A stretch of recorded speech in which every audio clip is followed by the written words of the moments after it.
Well, pedophilia is a huge problem in the world today, and they're even trying to normalize it so that they can get away with it. The Bible says that in the end times, that good would become evil and evil would become good. And we're seeing that. We're seeing that right now. And the acceptance of pedophilia and the hiding of the pedophilia is the wicked one, the Satan himself, trying to make it like it's normal, trying to make it like it's good, and it's not. As a victim of pedophilia myself, I can honestly say that is very harmful. It is very harmful to the psyche. It's very harmful to the heart, the mind, and life, because it destroys part of the purity of the innocence of a child. And there's hardly any innocence left in the world today. Yeah. It's very, very hard for me to watch. Very hard for me to watch. So, I was a victim.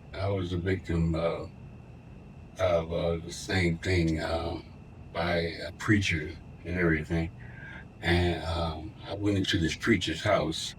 He lured me and my brothers over and everything. And he was leaving town. He was supposed to be leaving town and everything.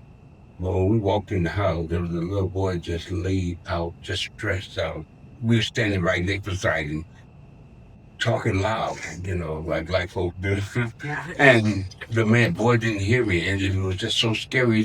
We said, "Who was this? Who is this young man?" He said, first he said, "Oh, that's my bed partner." And then the second he said, "Oh no, they left him on my doorstep," thinking we were dumb and everything or whatever. And so we began to, peep this thing out and say, "Okay, look, what you want us to do for you, so that we can go."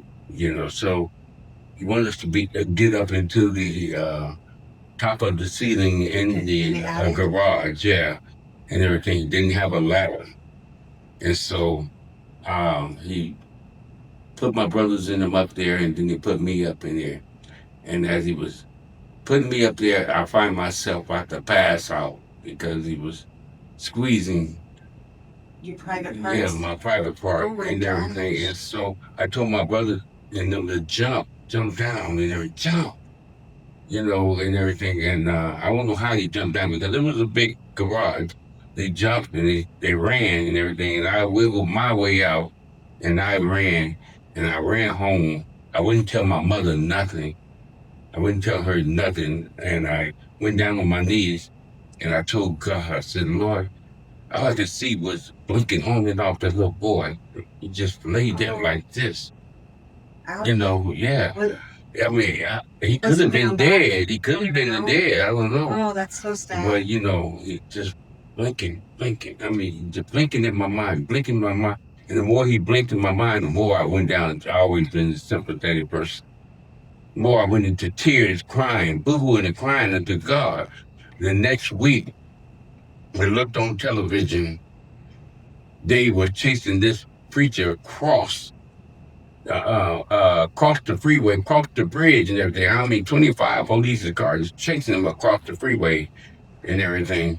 And he was wanted for molestation and stuff, Wow. And so you never did find out what happened to that boy? No. Oh, so the next day I went by his church. We were walking by his church. We were going to play basketball and everything.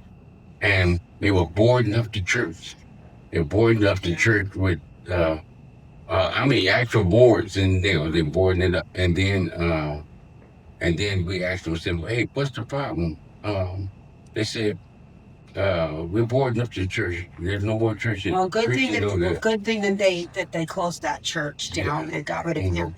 We need to have more of that happening. We need people to be speaking out against pedophilia and keep rising up for these children. Protect the children. Protect the children. Protect the children. Absolutely. This is the way stated. The way, the truth, and the life. Yeshua. Yes.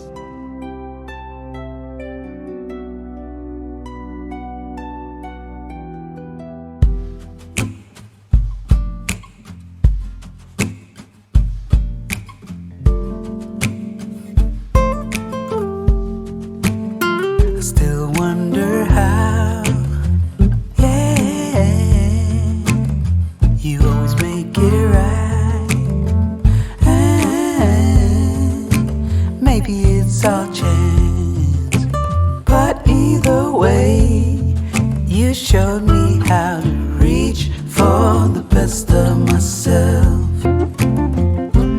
It's all